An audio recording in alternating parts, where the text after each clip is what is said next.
Look at these two glasses of milk, one from almost anywhere else in the world. Thick, creamy, with a slight yellow tint from the grass the cows actually ate. The other from an American supermarket. Thin, pale, almost blue. You could drink it and feel like you drank nothing at all. Something changed. It happened across 3 decades, driven by one hormone approval, one processing method pushed to the extreme, and a hidden design in how American dairy was restructured from the inside out. Most people never tasted the difference because they forgot what milk used to be. Before 1940, milk in America still carried the signature of where it came from. A farm in Wisconsin produced milk that tasted different from a farm in Vermont, and both tasted different in April than they did in November. The cows ate clover in spring, dry hay in winter, and you could taste the calendar in every glass. Cream rose to the top in a thick yellow layer. You shook the bottle before you poured.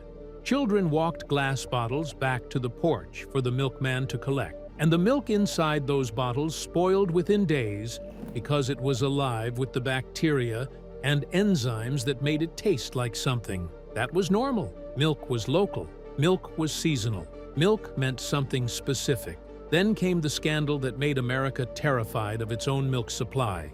In the 1850s, New York City dairies began keeping cows in sheds directly adjacent to whiskey distilleries. The cows were fed hot brewery waste, a cheap slop that kept them producing even as their health collapsed. The milk that came out was thin, bluish, often contaminated. Investigators linked it directly to infant deaths. Thousands of children, dead from what their parents thought was nourishment.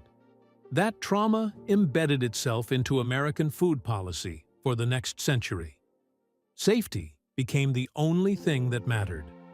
The man who changed American milk forever was not a farmer.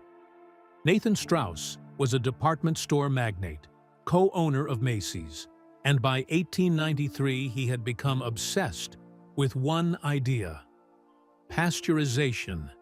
He had watched children in New York orphanages die from contaminated milk, and he believed heat treatment was the only solution. He funded pasteurization stations across the city, giving away treated milk to families who could not afford doctors. Within 2 decades, the results were impossible to ignore. Infant mortality in cities with pasteurization programs dropped by 30% or more.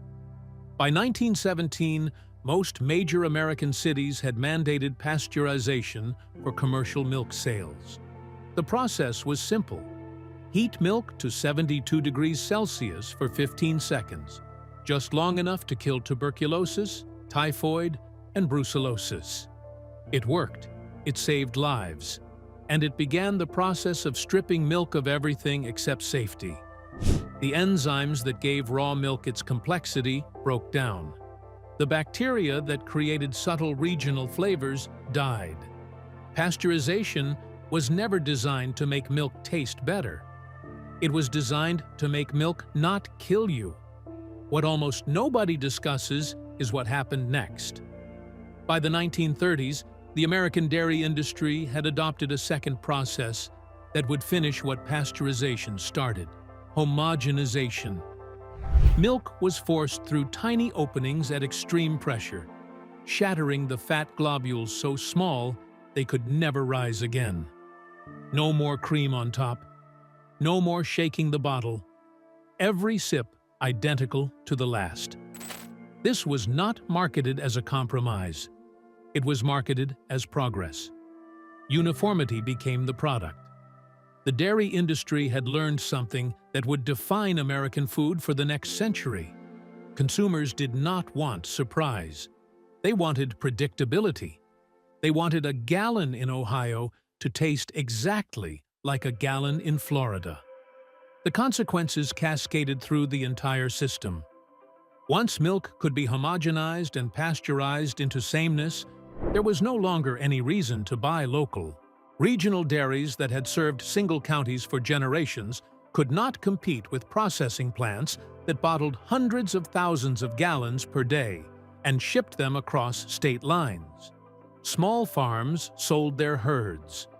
Bottling plants closed. The glass bottle vanished, replaced first by wax cartons, then by plastic jugs designed for 14 to 21-day shelf life. By the 1970s, the transformation was complete. State and federal standards locked in exact fat percentages: whole, 2%, 1%, skim. Vitamin A and D fortification became mandatory. The FDA and USDA classified any detectable grass, barn, or seasonal note as a flavor defect to be eliminated. Milk was no longer a regional product shaped by land and weather. It was an industrial fluid, optimized for consistency across 3,000 miles. Walk into any American supermarket and pick up a gallon of milk. The label shows a red barn, green pastures, maybe a single cow standing in morning light. The reality is a processing plant the size of a warehouse, stainless steel pipes, milk trucked in from farms up to 500 miles away, blended together until no single origin remains. The milk inside that jug has been heated, pressured, fortified, and standardized until it carries no memory of where it came from or what the cow ate. And here is what most Americans never realize. They are usually not even drinking whole milk. 2% and 1% became more popular than full fat by the 1990s. School cafeterias serve skim. Hotel breakfast buffets pour 1% into tiny pitchers. A European visitor orders milk with breakfast and receives something thin, pale, almost translucent. They conclude American milk tastes like nothing. They are not wrong. But the milk they were handed was already the lightest version of a product that had been systematically stripped of character for 100 years. One European who grew up in America described it as artificial, gag-inducingly sweet white cow juice. An American living in Spain reported noticing no difference when comparing fresh whole to fresh whole. The variable was never the country. It was the product. American milk does not taste like nothing because the system failed. It tastes like nothing because the system succeeded. We did not lose flavorful milk to negligence or accident. We lost it because we chose safety over complexity, then chose convenience over locality, then chose uniformity over everything else. The milk in your refrigerator is the end result of 120 years of optimization for every variable except taste.